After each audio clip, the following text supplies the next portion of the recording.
ધન્યવાદ પણ આપું છું.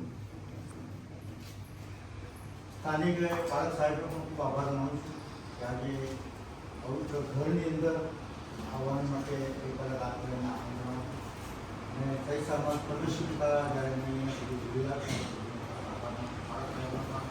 આભાર માનું છું કે સાક્ષી પ્રભુનું વચન પ્રગટ કરવા માટે જે સમય તક જીવનમાં આપ્યું. મારું જીવન જો હું વાત કરું તો નાનપણથી જ મારું જીવન ખ્રિસ્તમય જીવન હતું. યાની કે મારું પરિવાર, મારું કુટુંબ, મારા બાપ દાદાઓ પણ એ પ્રભુમાં માનનારા હતા. અને જ્યારે હું યુવાવસ્થામાં આવ્યો એ સમયની અંદર શાળા સ્કૂલની અંદર જ્યારે અભ્યાસ કરતો હતો એ સમયમાં પ્રભુના સેવકો નડિયાદની અંદર આવ્યા ત્યારે એમની મિટિંગો બ્રધર ડગલાસ એમની મિટિંગો જોઈન કરવાની તક મળી. અને એ સમય દરમિયાન એ મિટિંગોની અંદર ઈશ્વરે વચન દ્વારા મારી સાથે વાત કરી અને મેં ત્યાં આગળ પ્રભુને મારું જીવન સમર્પિત કર્યું. આ મિટિંગની અંદર જ્યારે ગયો તો મને પ્રભુનો જે આશીર્વાદ અને કૃપા બહુ અજાયબ એવી એનો અનુભવ કર્યો. મારા જીવનની અંદર મારું નાનું પરિવાર છે, બે દીકરીઓ છે, મેં દીકરાનું દાન આપ્યું છે. દીકરીઓ પણ એમના ઘરે છે, એમના ઘરે પણ નાના બાળકો છે અને દીકરીઓ એક જ જગ્યાએ ઓફિસની અંદર જોબ કરે છે, દીકરો પણ જોબ કરે છે, સારું ભણ્યા છે. મારું નાનું પરિવાર ઈશ્વરે એની કૃપા સતત મારા જીવન પર આપી. મને સુંદર એવી રેલવેની અંદર નોકરી આપી. 21 વર્ષના સમયગાળા દરમિયાન ઈશ્વરે મારા જીવનની અંદર અજાયબ કાર્યો કર્યા. પાછલા વર્ષોની અંદર જો વાત કરું તો 2019ની અંદર 2018ની અંદર મારા જીવન બહુ કઠિન બાબત મળી. 2018 વર્ષની અંદર જ્યારે હું જોબ પર ચાલુ હતો એ સમયની અંદર શેતાની પરીક્ષણ આવ્યું.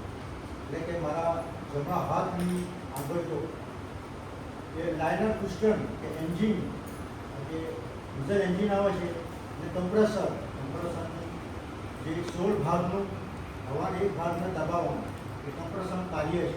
એ સમયની અંદર મારી આગળ ત્યાં આવ્યો કે મારી આગળ એકદમ ચપટ થઈ ગઈ ત્યાં અને એકદમ સૂમ થઈ ગઈ.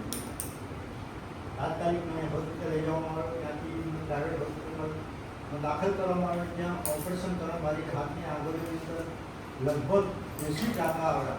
ડૉક્ટરની કૃપાથી મારો જમણો હાથ હતો. ચર્ચની અંદર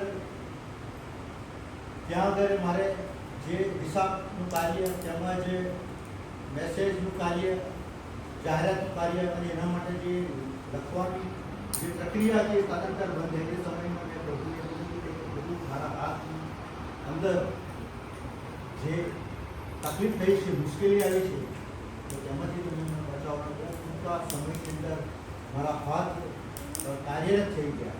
પ્રભુનો આશીર્વાદ મને અને આ રીતે પ્રભુના કાર્યમાં અને એના જીવન પ્રભુના પર વિશ્વાસ કરવા માટે સમય તક પર ઘડી આપી. એના માટે પ્રભુનો ખાસ આભાર. 2019ની અંદર હું ઓન ડ્યુટી હતો. ઓન ડ્યુટીની અંદર મને મગજની અંદર મારા દાદુ સાહેબના મગજની અંદર લોહીનું પરિભ્રમણ ઓછું થવાથી ત્યાં આગળ પણ લખવાની અસર થઈ ગઈ ને મારા હૃદયના ધબકારા અને હૃદયનું જે પ્રેશર ડાયાબિટીસ એમાં તમે જુઓ તો લગભગ હોસ્પિટલમાં લઈ જવા કારણે 200ની ઉપર વધી ગયું અને શરીરમાંથી પુષ્કળ વર્ષો ત્યાંથી નીકળવાનું ચાલુ થઈ ગયું. દાખલ કરવામાં આવ્યો અને 24 કલાક ત્યાં હોસ્પિટલમાં રાખવામાં આવ્યો. ત્યારે પણ પ્રભુએ અદ્ભુત મારો બચાવ કર્યો. આજે પણ ઈશ્વર નાની મારી મુસાફરીની અંદર પણ પ્રભુ સહાય અને મદદ કરે છે. ત્યારે પ્રભુનો ખાસ આભાર. અમારી સ્થાનિક મંડળીની અંદર જે નાની બધી સેવાઓ છે, સેવા કરવામાં પણ પ્રભુ મારી મદદ કરે છે. ત્યારે હું પ્રભુનો ખાસ આભાર. મારા પરિવાર માટે, મારા કુટુંબ માટે ખાસ પ્રાર્થના કરજો. શેતાની પરીક્ષાઓ અવારનવાર આવે છે પણ શેતાની પરીક્ષાની અંદર પ્રભુ કાર્યવાહી કરે. પ્રભુ મારા જીવન દ્વારા, મારા કાર્યો દ્વારા અમારા વિચાર વાણી વર્તન દ્વારા કરી શકે એ જ મારા હૃદયની પ્રાર્થના. આપ સૌએ જ્યારે મેં સાંસ્કૃતિક સાંભળ્યું ત્યારે ખાસ તમારો સ્થાનિક પત્રકારનો આભાર માનું છું કે આ સમયે જે મને તક આપી સાંસ્કૃતિક થેન્ક યુ.